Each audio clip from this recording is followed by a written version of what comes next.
हे dears, कैसे हैं आप लोग। आज अपना ऑर्गेनिक का नेक्स्ट लेक्चर है। ओके गाइस, तो पिछले लेक्चर में अपन यहाँ पे ऑर्गेनिक कंपाउंड क्लासिफिकेशन को देख रहे थे। क्लासिफिकेशन ऑफ ऑर्गेनिक कंपाउंड, जिसमें कि अपन देखे थे एलिसाइक्लिक एंड साइक्लिक, मतलब ओपन चेन हाइड्रोकार्बन मतलब कि organic compound, and close chain organic compound, या फिर इसको साइक्लिक भी बोलते हैं। फिर देखे थे कि एलिसाइक्लिक को अपन दो कैटेगरी में बांटते हैं, सैचुरेटेड में और अनसैचुरेटेड में।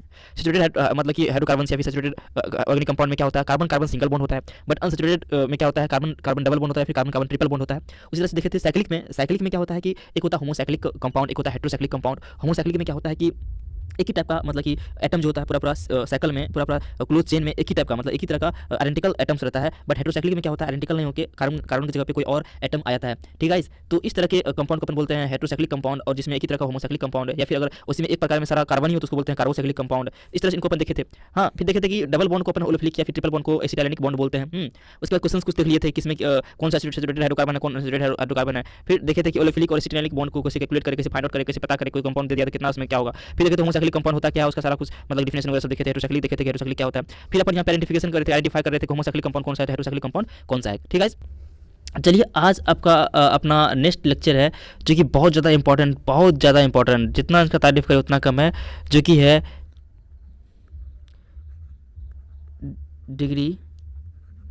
Degree of unsaturation.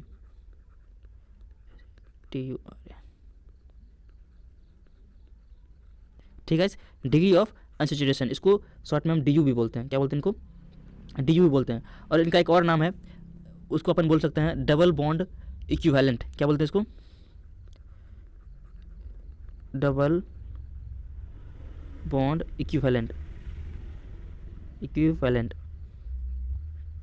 ठीक है, शॉर्ट में DBE, डबल बॉन्ड इक्विवेलेंट बोलो।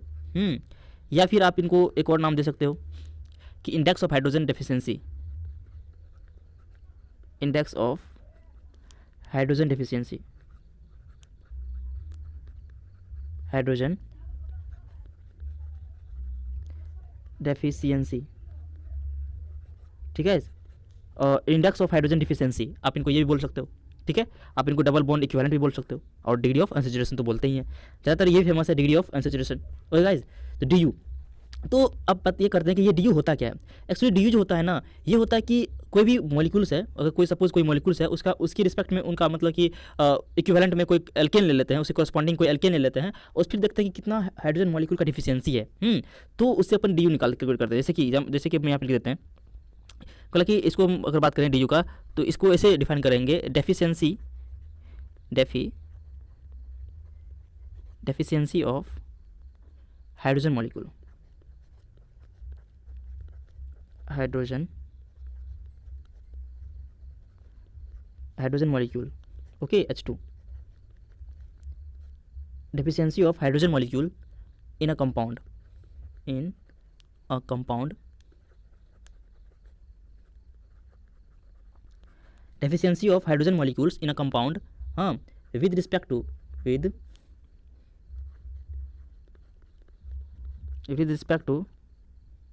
its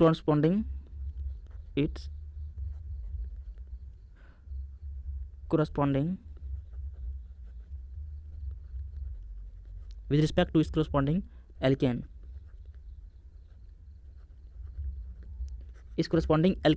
having the same number of carbons, having same number of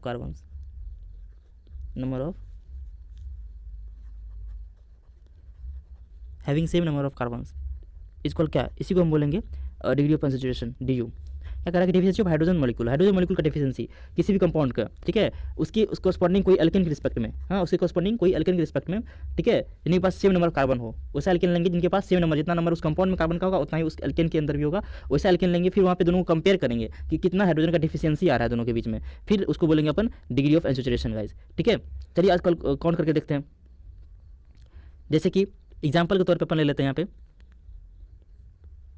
जैसे कि बात करते हैं एग्जाम्पल क्या, तो पहले एक चीज़ से फॉर्मूला निकाल लेते हैं कि कैसे कैलकुलेट करें। कैलकुलेशन ऑफ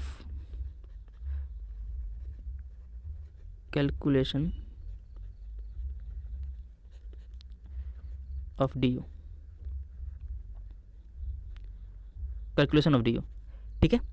तो इसका दो केस में करते हैं। केस फर्स्ट, एक सेकेंड,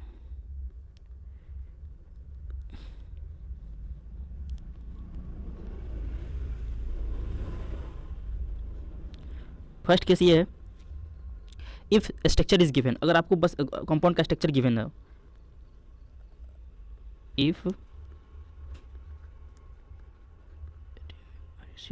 स्ट्रक्चर इज गिवन, अगर मान लो आपको कंपाउंड का स्ट्रक्चर दे दिया हो, ठीक है, आपको स्ट्रक्चर मालूम हो, तब कैसे निकालेंगे।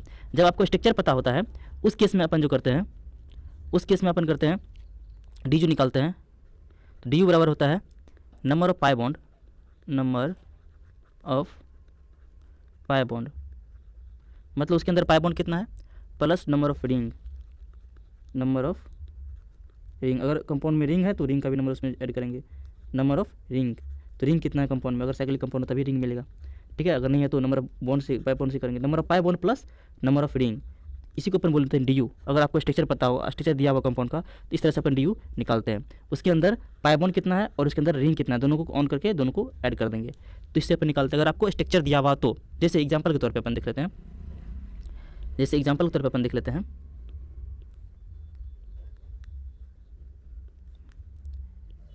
जैसे देखो, जैसे कि कह रहा है, क्वेश्चन कह रहा है कैलकुलेट डी यू कैलकुलेट करना है, ठीक है। तो पहला नंबर क्वेश्चन है ये, ठीक है, ठीक है, ये कोई एल्कीनाइन है, इसका कह रहा है डी यू कैलकुलेट करने के लिए, ठीक है। सेकेंड क्वेश्चन यहाँ पे है नेप्थलीन,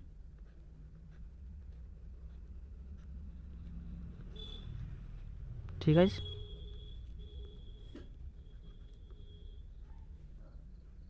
इसमें कह रहा है डी यू कितना होगा। थर्ड क्वेश्चन आपको दिया है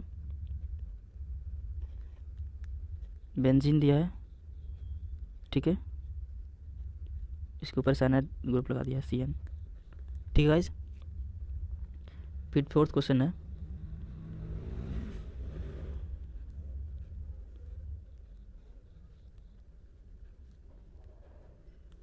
CHO, ठीक है, COOH,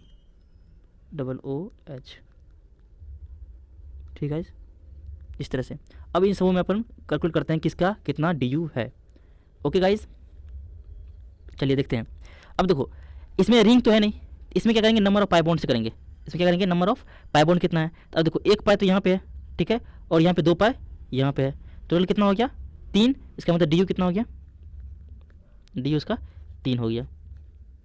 ओके गाइज, अब देखो सेकेंड में कह रहा है कि इसमें पाई बॉन्ड जितना डबल बॉन्ड उतना पाई बॉन्ड है, तो एक पाई यहाँ पे, ठीक है, 1 2 3 4 5, तो एक पाई यहाँ पे, एक पाई यहाँ पे, ठीक है, एक पाई यहाँ पे, और एक पाई यहाँ पे, और एक पाई यहाँ पे, तो 3 2 5 पाई हो गया, साथ में 2 रिंग भी है, 2 रिंग, तो 5 पाई, ठीक है, प्लस 2 रिंग, तो डी यू कितना हो जाएगा 5 2 7, 7 इसका डी यू हो गया।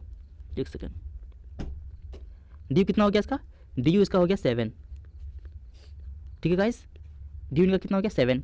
फिर नेक्स्ट क्वेश्चन यहाँ पे है, नेक्स्ट क्वेश्चन यहाँ पे है, इसमें देखो कितना बात करें, इसमें बात करें तो इसका देखो, एक पाई तो यहाँ हो गया, ठीक है, एक पाई यहाँ हो गया, एक पाई यहाँ हो गया, और यहाँ पे जो सी होगा, सी ट्रिपल बॉन्ड एन होता है, तो 2 पाई यहाँ पे हो गया, ठीक है, तो 3 2 5 पाई हो गया और एक रिंग, इसका मतलब यहाँ पे डी यू कितना हो गया, इसका डी हो गया 5 तो पाई बॉन्ड हो गया और एक रिंग हो गया, ठीक है, 5 1 6 हो गया इसका डी यू, ठीक है। इस नेक्स्ट क्वेश्चन यहाँ पे है, अब इसमें करा डी यू कितना होगा, इसको अगर थोड़ा स्ट्रक्चर अच्छा से फैला के बना ले इसका स्ट्रक्चर हम, तो इसका स्ट्रक्चर कुछ यूँ बनेगा, ठीक है, C डबल बॉन्ड OH, ठीक है, साथ में C डबल बॉन्ड O और H, एक सेकेंड,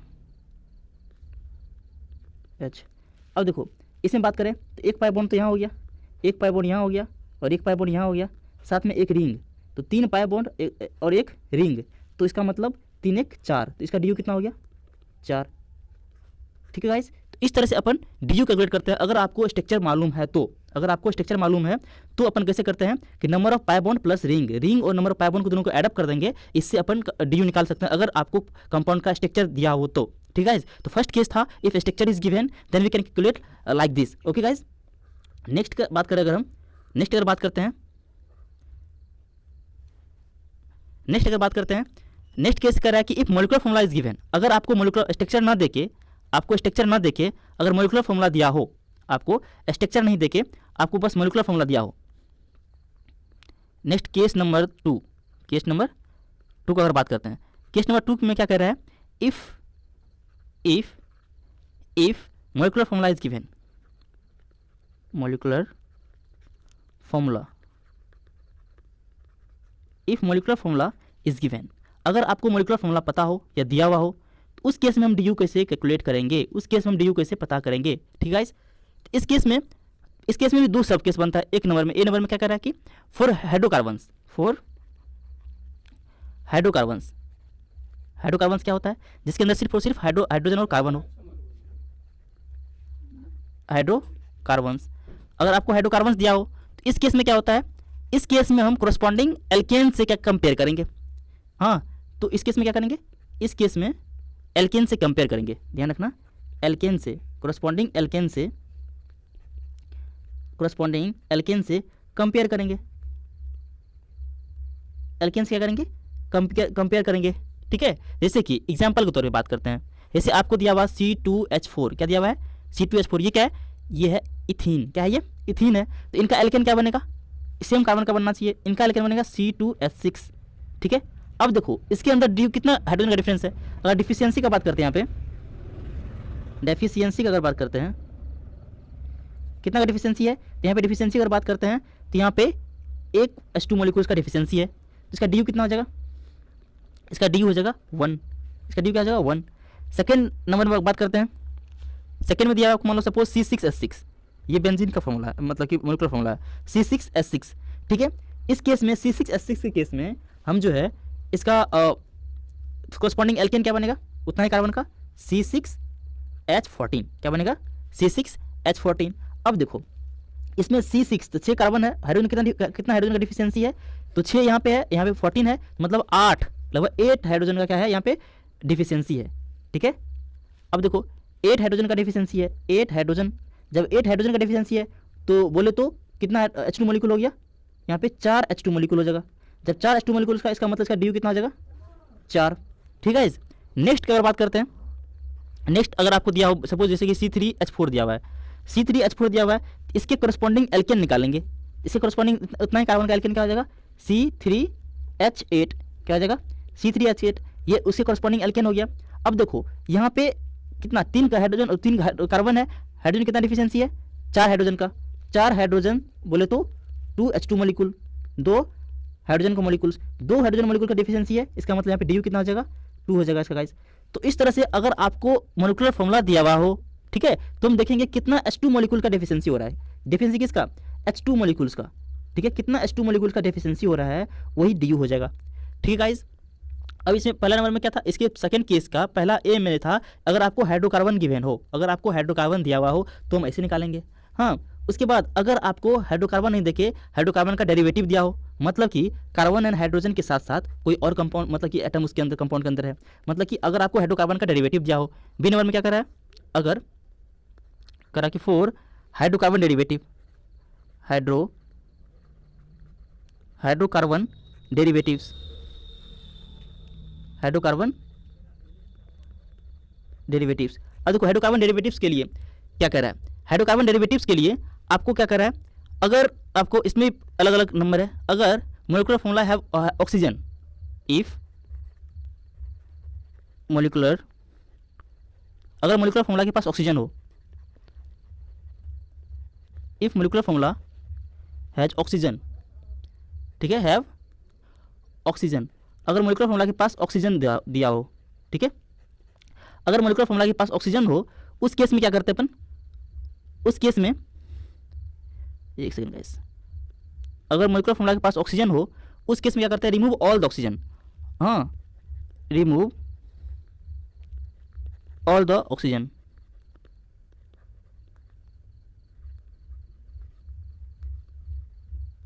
उस केस में क्या करते हैं, सारे ऑक्सीजन को अपन रिमूव कर देते हैं।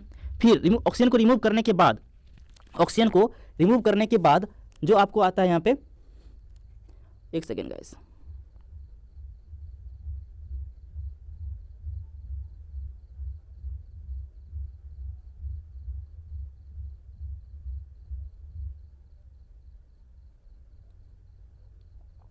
ठीक है।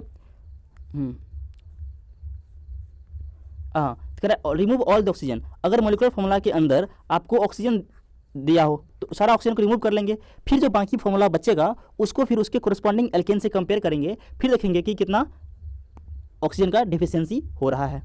सॉरी, ऑक्सीजन का नहीं, H2 मॉलिक्यूल का डिफिशियंसी हो रहा है। जितना H2 मॉलिक्यूल का डिफिशियंसी होगा वही उसका क्या हो जाएगा, वही उसका DU हो जाएगा। ठीक है, आगे चल के देखेंगे, पहले यहाँ पे सारा केस देख लेते हैं। सेकेंड कह रहा है कि अगर आपको किसी हाइड्रोकार्बन डेरिवेटिव के अंदर if molecular formula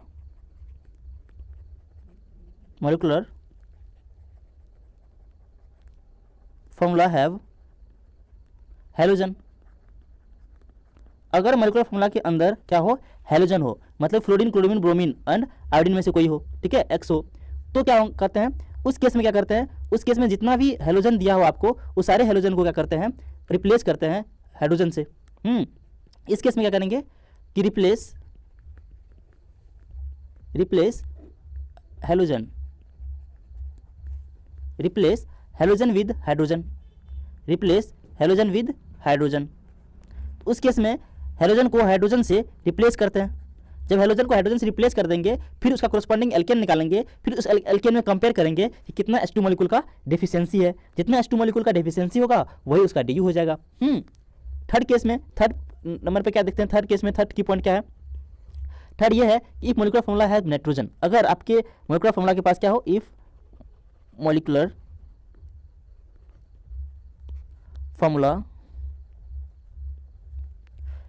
formula have क्या, नाइट्रोजन, अगर मोलिकुलर फॉर्मूला में क्या हो, नाइट्रोजन एटम हो, ठीक है, नाइट्रोजन हो, N हो, तो उस केस में क्या करेंगे, उस केस में रिमूव जितना नाइट्रोजन हो, सारे नाइट्रोजन को हाइड्रोजन से, इसमें भी हाइड्रोजन से इसको क्या करेंगे, रिप्लेस कर देंगे। ठीक है, रिमूव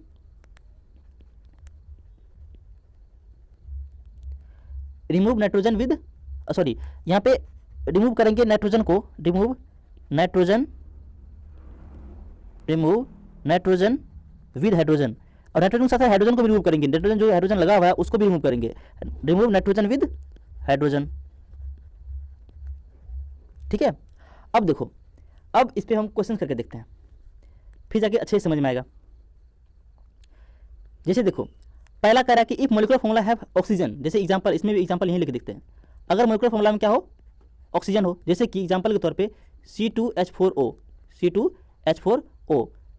अब इसका DU निकालना है, तो क्या कह रहा है कि रिमूव ऑल द ऑक्सीजन, सारा ऑक्सीजन को रिमूव कर देंगे। जब ऑक्सीजन को रिमूव कर देंगे यहाँ से, माइनस ऑक्सीजन को रिमूव कर दिए तो क्या होगा, C2H4 हो गया, और इसके करस्पॉन्डिंग एल्केन लिखेंगे तो क्या होगा, C2H6। कितना H2 का मोलिकुलर डिफरेंस है, एक H2 मोलिकुलर का डिफरेंस है, इसका मतलब DU कितना हो जाएगा, इसका DU 1 हो गया, DU कितना हो जाएगा, 1 हो जाएगा। नेक्स्ट कह रहा है कि if molecular formula have halogen, अगर हेलोजन हो तो रिप्लेस हेलोजन विद हाइड्रोजन।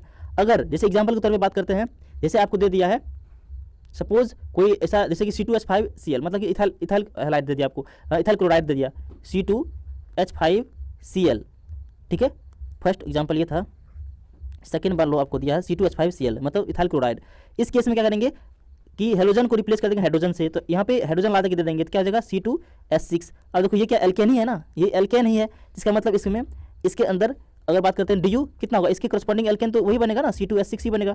दोनों में कोई भी हाइड्रोजन का डिफरेंस नहीं है, तो इसका DU कितना हो जाएगा, 0 हो जाएगा, इसका DU कितना हो जाएगा, 0।